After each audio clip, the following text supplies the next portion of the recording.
So back in 1818, a little over 200 years ago, there was a fascinating trial taking place in New York City. The state of New York had written a legislation in response to some fish oil that had been disseminated that was contaminated. And so they wrote legislation requiring anyone who bought a barrel of fish oil to submit that fish oil for inspection before it could be distributed at large to the community. And there was a man named Samuel Judd who bought 3 barrels of fish oil and did not take it to be inspected. So James Maurice, the inspector, tracked him down and fined him $25 per barrel, which, with all the money we have floating around in our society today would not be much. But that was a bit of change back then, and Samuel Judd refused to pay. So James Maurice took him to court. And the trial in 1818 was Maurice versus Judd. And Samuel Judd had a very simple case. His lawyer simply got up and said, "We don't have to pay this fine because a whale is not a fish." Now, you learned that back in 5th grade, and we know that. But remember, 1818, this is about 40 years before Darwin's book on the origin of species came out. And while taxonomy has been around for ages, I think differentiating the similarities and differences of plants and animals is probably the most primitive form of science humans have ever done. While taxonomy has been around for ages, the science of taxonomy was fairly new and emerging. And so it seemed ridiculous to people to say that a whale is not a fish. The folks for James Maurice got up and said, "Look, it swims like a fish. It lives in the ocean like a fish. It feeds off the ocean like a fish. Granted, it can be huge, but it's a fish." And then they added this.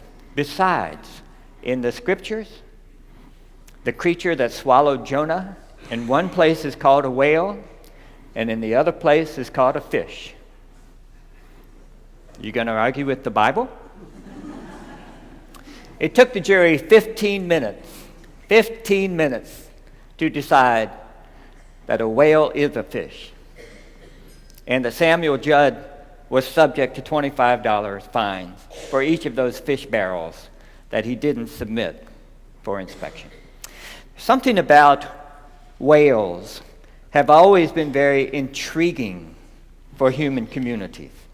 Maybe it's the sheer enormity of their size. It still takes our breath away when we walk into a marine science museum and we might see a full-scale replica of a blue whale, just to imagine something that large. And they still fascinate us. You might have seen the article in this week's LA Times about a fossil that was discovered a few years back in Peru. It's a fossil of a whale from 42 million years ago. And the form of whale is called the Paragocetus pacifica.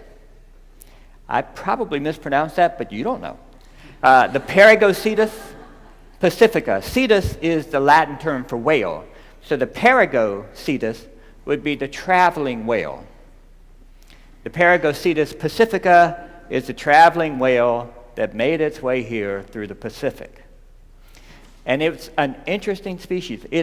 Because it was in fairly shallow water, it's almost an intact skeletal remain of the Paragocetus pacificus. It's about 13 feet long, conjectured that it weighed several hundred pounds, had a long snout, very sharp teeth, and 4 legs. 4 legs with long toes, each of which had a little hoof on the end of the toe. Now, because of the way that fossils break down, we don't know. It might well have had webbed feet with those skeletal toes. But it's an interesting creature. Might have had fur. Might have had that weird skin that whales have now. Might have had scales. That's something else we can't know over time. But we've got the Paragocetus pacificus, this whale that's related to whales in India and Pakistan, whose fossils have been found there as well. And this is the curious thing, is this whale was not known to be a very good swimmer. They seem kind of clumsy, and most of their remains are found in shallow waters where they would live and eat. And it seemed like, however, they could walk on land long enough to breed and to birth, and then back into the water. We're still fascinated with this. Can you imagine that over the millions of years, these whales kind of evolved from these four-legged creatures that are in and out of water, amphibious, and then suddenly now they're those swimming mammals in the water that are always kind of astounding to us because they seem to defy all of our categories. Whales have always had this capture of the imagination. And the reason I'm talking about whales is because Colette started it. She was reading the 104th Psalm, and in that psalm, the psalmist says, "There's the sea, wide and deep, and in it are creatures large and small, and there goes Leviathan, whom you made to sport in it." Leviathan is this creature that almost defies imagination, but most biblical scholars feel like it's a creature based on the experience of the whale. The whale. And for years and years, coastal communities have had stories about whales. Whales, sea monsters, sea serpents, they're all kind of mixed up together. They even kind of morph into dragons as the stories go on because they're that part of the sea that humanity has never been able to conquer. You see, we built boats that enabled us to traverse rivers, conquered the rivers. We built larger boats that allowed us to get across the seas. We've conquered the seas. We've been able to throw nets down and bring in fish to feed ourselves. We've conquered the food. And we've been able to harvest the sea animals for selling. We've commodified them. We've conquered the sea. And in time, we even were able to make large, massive ships that could even cross oceans, something that people once upon a time thought would be impossible. And humans did it.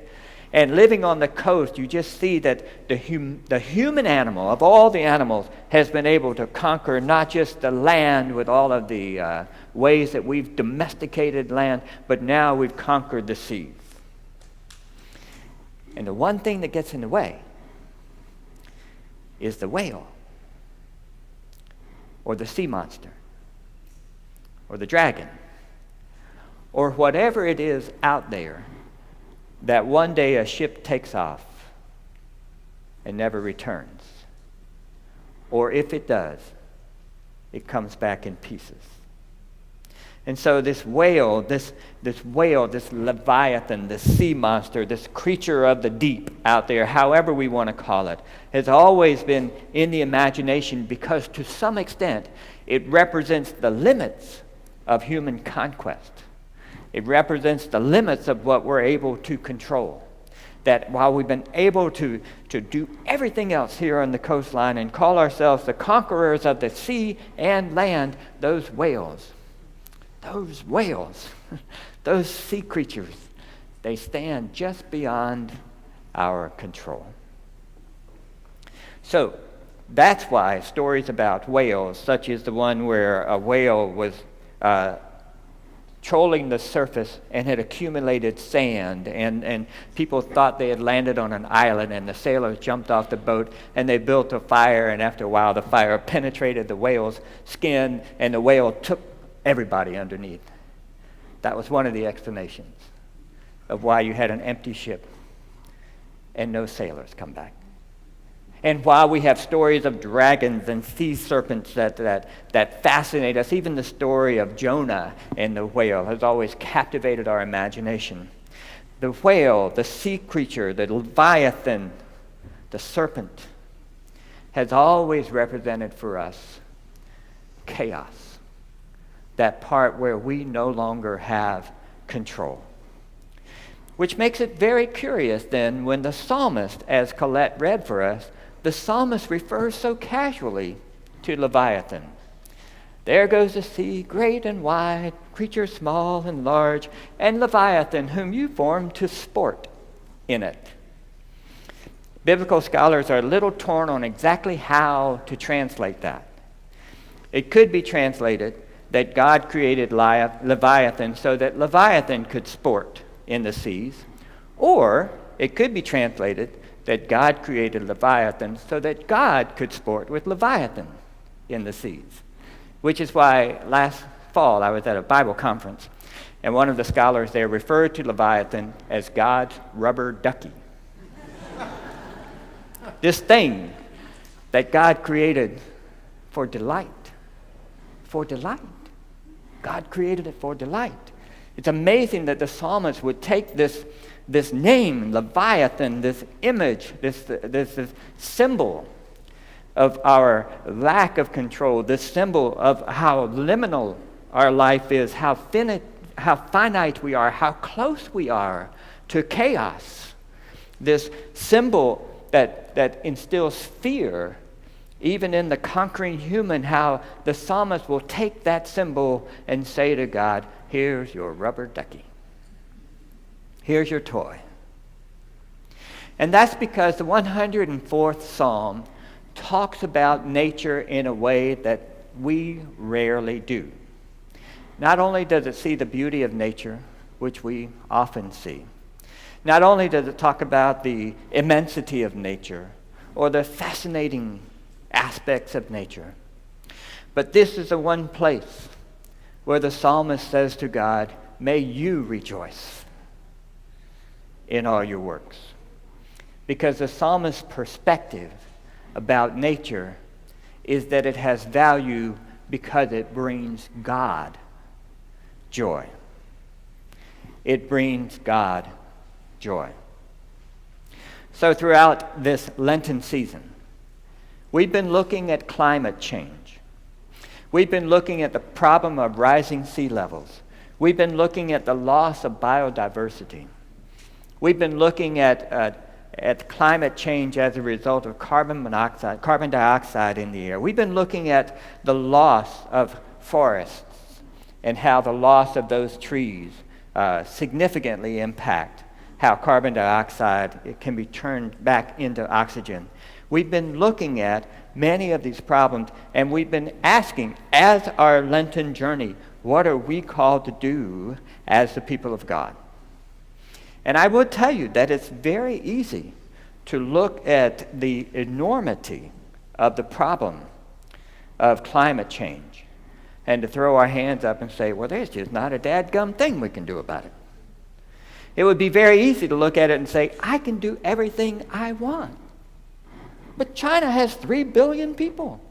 And unless they start doing it, all is lost. It's easy to look at it and say, the problem's too big, the clock is ticking too late, there's a momentum already, our opportunity is lost. Or it's easy to look at it and deny the whole thing. And since we, in the first world, will probably be the last ones ever to suffer the effects of climate change, we can close our eyes and say, at least for the next few generations, we'll be just fine. It would be easy for us to find a number of ways of either approaching or denying climate change.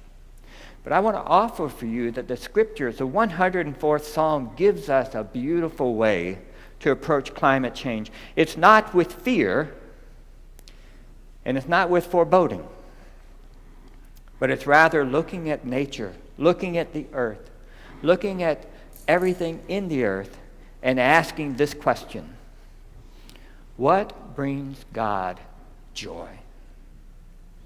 I know I sound like Marie Kondo, and I'm, who wants you to go through your closet and hold each piece of clothing and ask, does it bring you joy? And I know a lot of people like to make her a joke and a meme, and I think a lot of that is kind of racist, to be honest with you. But I will say to this, that's a beautiful question. What brings God joy? That's our motivation. The earth is created for the glory of God. It's not just a place where we're called to pass a test. And it's not just a place where we're called to roll up our sleeves and fix things. It's a place where we're called to live and love and to enjoy what God enjoys. So I invite you, people of God, to make this your motive. Let this be your starting place. Look at the world.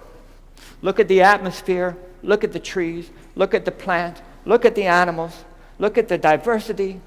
Look at the pain. Look at the problems. Look at the garbage. Look at the misuse. And ask yourself, what brings God joy? How can I live right there? Thanks be to God. Amen.